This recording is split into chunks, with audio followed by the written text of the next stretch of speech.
Welcome back to Let's Replay Mystery Case Files Huntsville. I'm MCFPapa and this is part number 2. We're going on to Case 4, Loose Nut. Professor Luna H. Tick has escaped from the Huntsville Funny Farm and townsfolk are in a panic.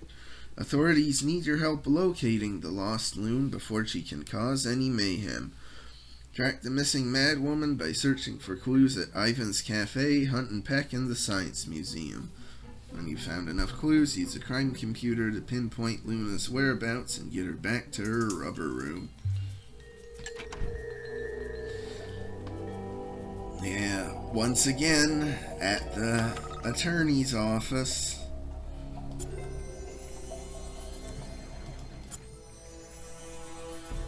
Third time in 4 levels.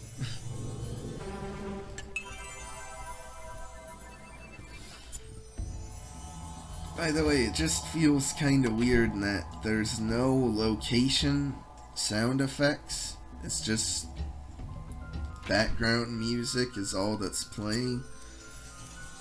That's one really good improvement Prime Suspects introduced, is actually having location-specific sound effects.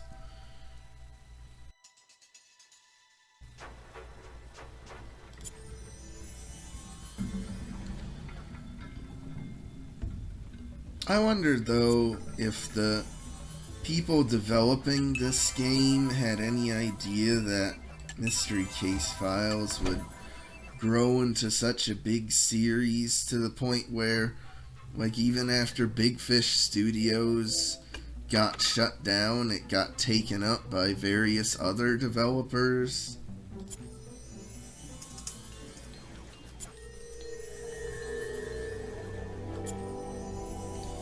I don't know.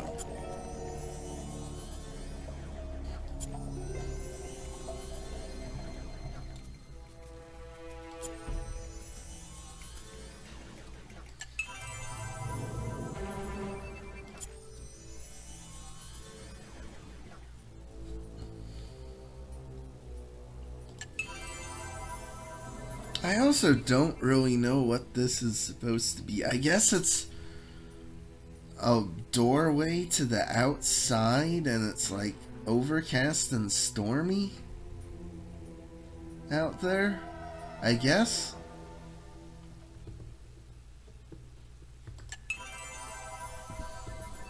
I'm not sure. Okay. It is way too early in this game to be struggling to find an item, but I am, so fortunately I'm allowed 1 miss of an item, so that'll be my 1 miss.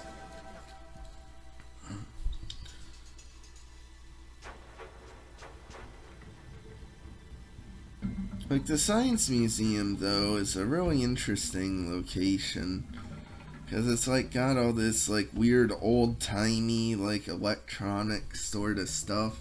I don't know if any of it's, like, based in actual real, like, science experiments or anything, but it looks really cool.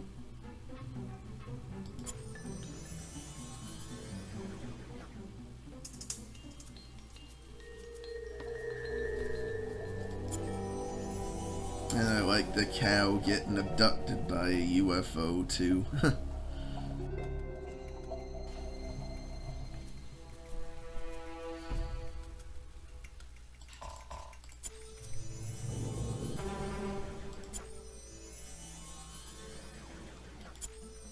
And there's even, like, nasty human body parts and jars and that, which I guess is science, technically, but just kind of morbid.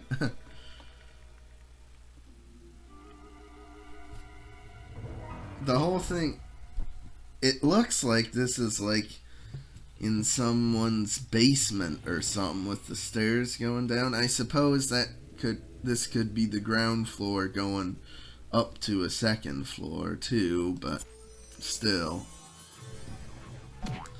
Not very appealing. I don't know that they get much business.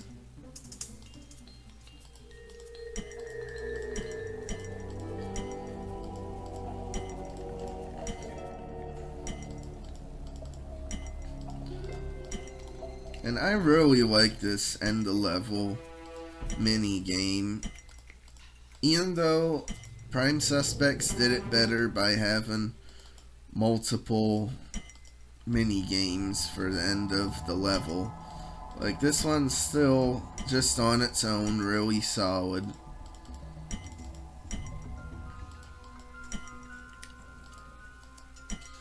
And it's always interesting to see what the characters are doing, because they have weird poses and everything.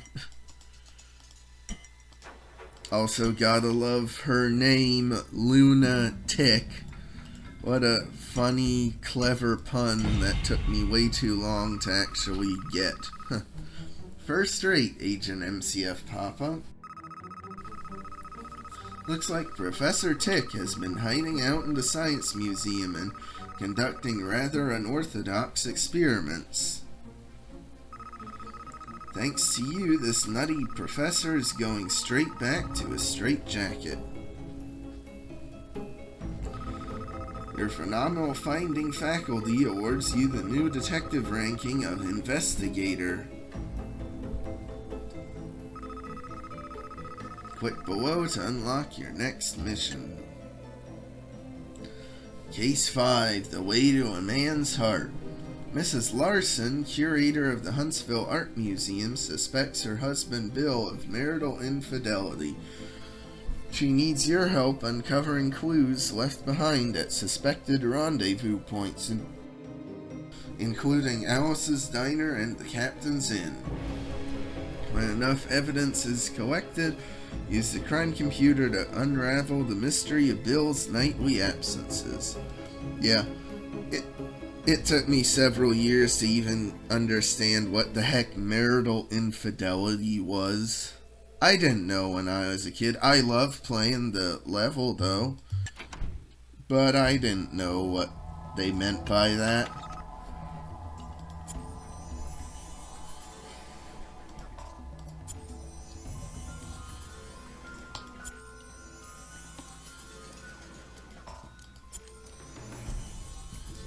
Yeah, that's something really interesting too with this game, is just like how tame the things you're investigating are. You know, it's just like small scale stuff. Honestly, that would actually be kind of interesting to see even in a point and click style game. Like a modern MCF game where you're just investigating various smaller crimes one after the other instead of actually just doing one big case for the whole game.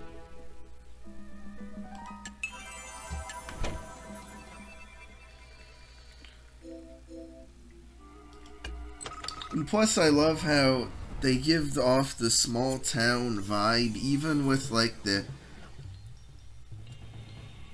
criminals and the people afflicted. Like Rudy, the one barber in the whole town, was the criminal of case 2, so I guess he's going off to jail and everyone will have to let their hair grow long. And like here in this case, like you don't even visit the art museum, but it's the curator of the art museum who's the one who's asked for your help.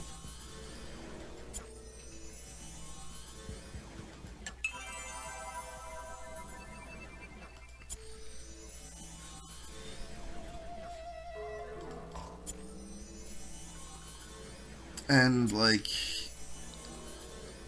case 3, the criminal was at the fire station, but they were from the auto body shop. You know, it really helps tie the whole thing together. Like, it's just a small town, everyone knows everyone. You go walk into the store and you'll find someone you know along the way.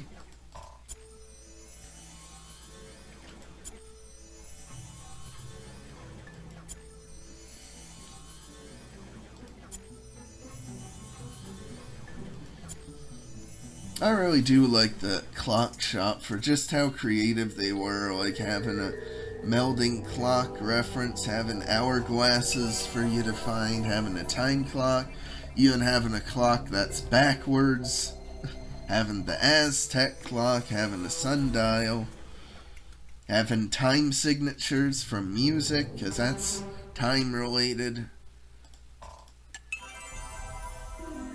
And I guess have Einstein too, since time is relative depending on your velocity as you approach the speed of light. And he was even on the cover of Time magazine there. Just really great stuff.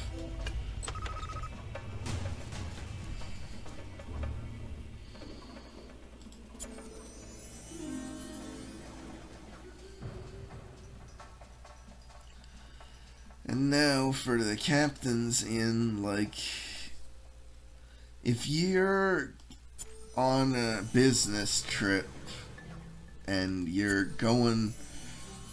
wanting to go to a hotel to spend the night, and you see how junky the, like, main desk is of this hotel, you'd probably just turn and walk right back out the door.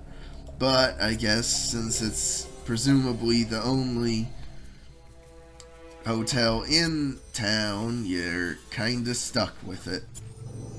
And there's a soda bottle, which is just a generic cola and definitely not a specific brand of cola that's copyrighted. No, no, no. They took the label off and just made it a solid brown bottle.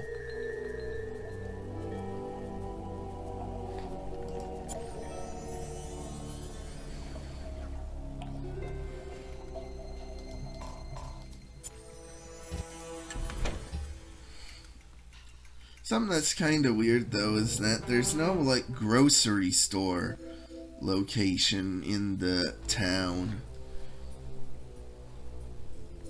I guess they couldn't fit every location possible in there.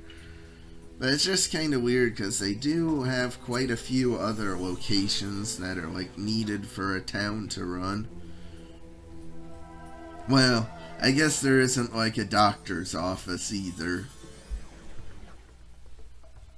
Who knows, maybe that's why they put a doctor's, well, the abandoned hospital location in Prime Suspects, is because they didn't do one here. Maybe.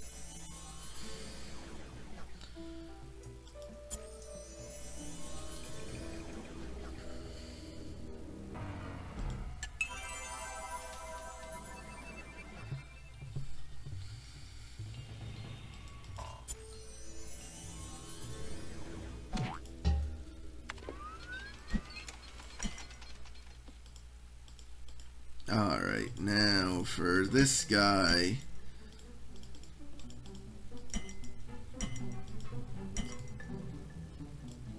Like, they really went all in on well, not all in on making him look as fat as possible. That award goes to Franco the Excessive from Madame Fate. But here, they have him looking pretty fat. But then also, all along the counter are a bunch of extra dishes of food. Like there's milkshakes and I don't know what those are. Tarts, I guess you would say. And cake and fries. And he's apparently gonna eat all of that in one sitting.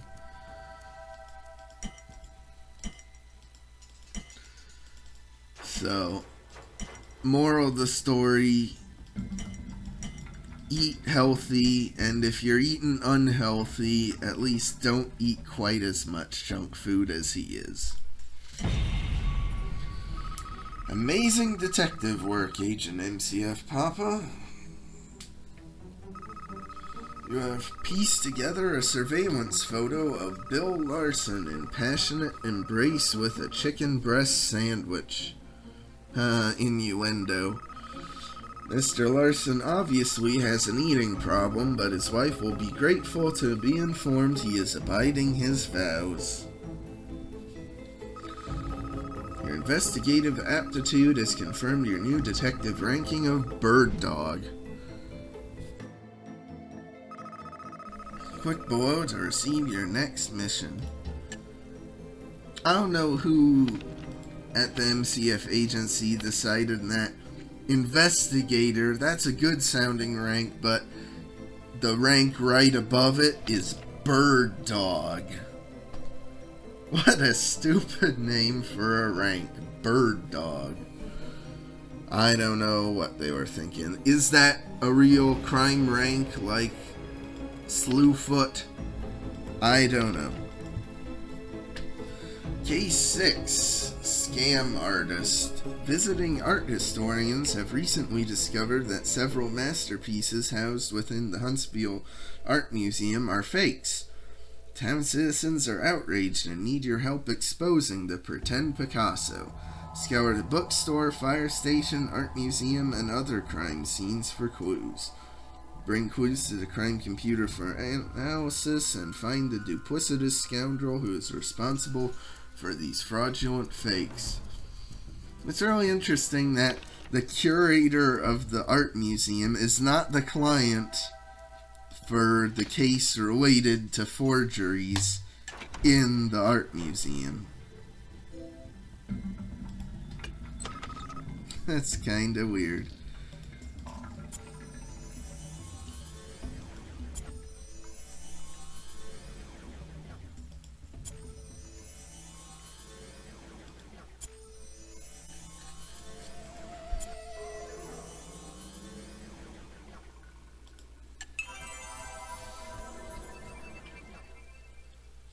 What's really interesting, though, about this bookstore is it doesn't look like any modern bookstore. It looks like they have, like, antique books they sell in it. Just probably because antique books are easier to draw and not copyright protected like the looks and designs of modern books, or I should say contemporary books for the time period, since 2005 is ancient history at this point, according to some people, I'd say.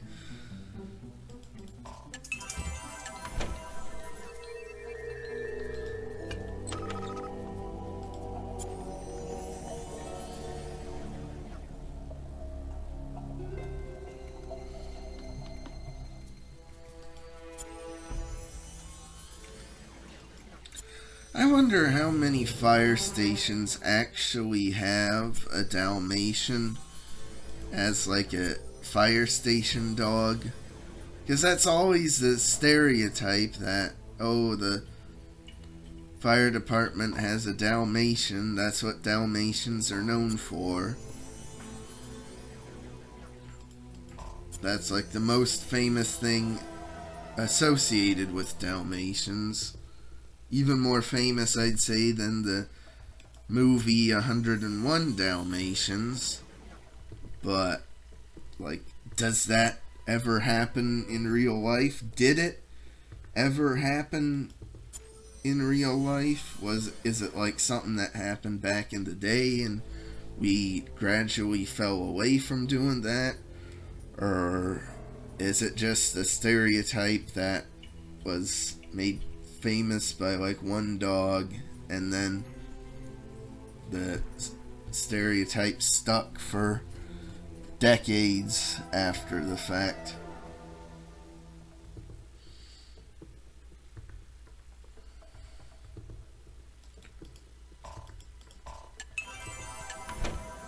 See, the great thing about me recording this and asking all those sorts of questions, is then future me can just pop a little factoid in on the screen and just make this an educational Let's Play series.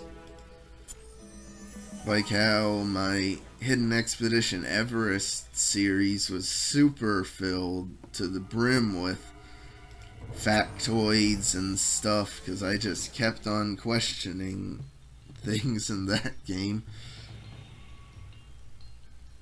I guess I have an inquisitive mind, you could say.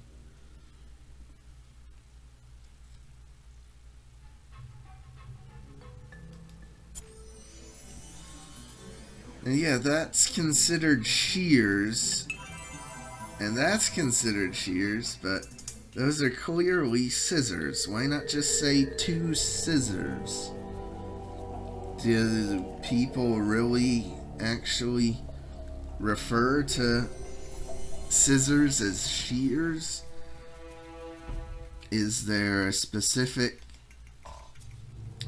like, variety of scissors that are larger that are called shears besides just like garden shears and that sort of thing? I don't know. But hey, once again, another interesting factoid potentially for future me to pop up on the screen. Oh yeah, that's the bottle opener, that weird thing. I guess that's like an antique bottle opener or whatever, maybe.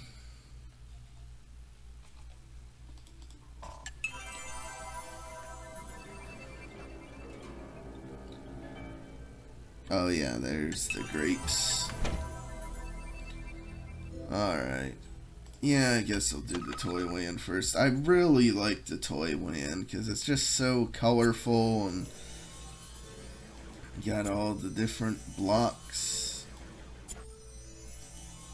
You know, if they were clever, they would make the blocks spell something, but they don't.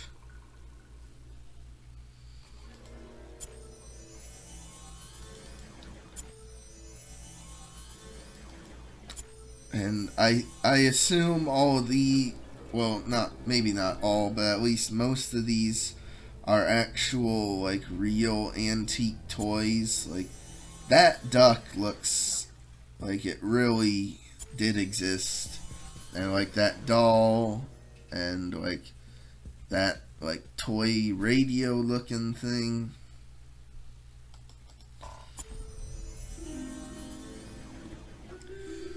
That's another thing, like, I guess the year on this game is supposed to be 2005, but there really isn't any modern stuff.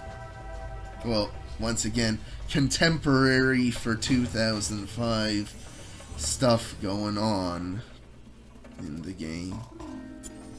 Like, a toy shop having, like, old antique toys, I don't think that would do really well, even in 2005.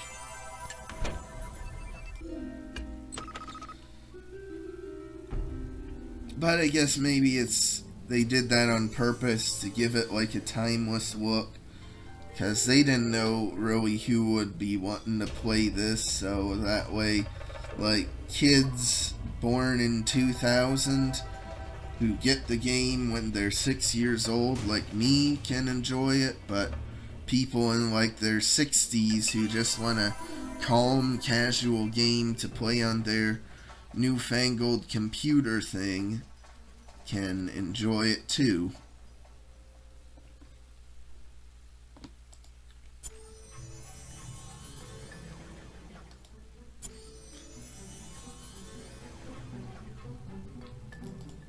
It's like, look at that camera. That is not a 2005 camera.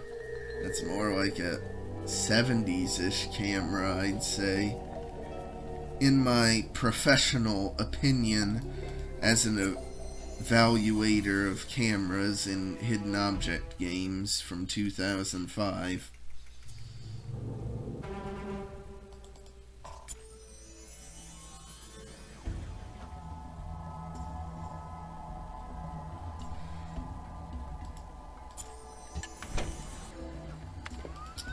Okay, now, Guilty as Hell, or as I knew him for several years, Guilty as Hell. It took me an embarrassingly long amount of time to pick up on the fact that that's the pun they were going for. His name, first of all, was a pun, and it was Guilty as Hell. I always, ever since I was a kid, called him Guilty as Hell. Because when I'm 6, I didn't know about hard swear words like hell and that. Oh boy, no. And I wouldn't dream of using them either. So I just called him Guilty as Hell, and that stuck to the point where when I was recording my original non-commentary series and uploading it back in 2014, 10 years ago, I did not know the pun even then. It was like 5 or so years later when I actually figured it out. Exceptional Examining Agent MCFPapa, your investigational aptitude has revealed the identity of the forger as ardent enthusiast Guilty as Hell. Gil has been replacing the real art with his forgeries so he can sell them online. Suspect appears to have a curious emblem on his smock. Your observant know-how has afforded you the new detective ranking of Spotter. Click below if you're ready for your next assignment. So I guess it isn't totally timeless because he was selling the art online, but still. Maybe it's just that even back in 2005, the world wasn't so obsessed with technology yet.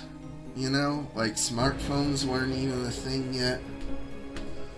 Some might even say that was a better time in terms of technology than what we have now. But who knows.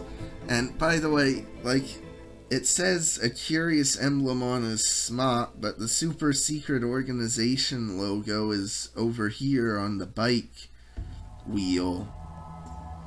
So I don't know if they're just referring to the paint stains on his smock. I don't know. Anyway, that'll do it for this part, so like and subscribe if you want. I'll see you next time when we go on to Nerdy Nuisance.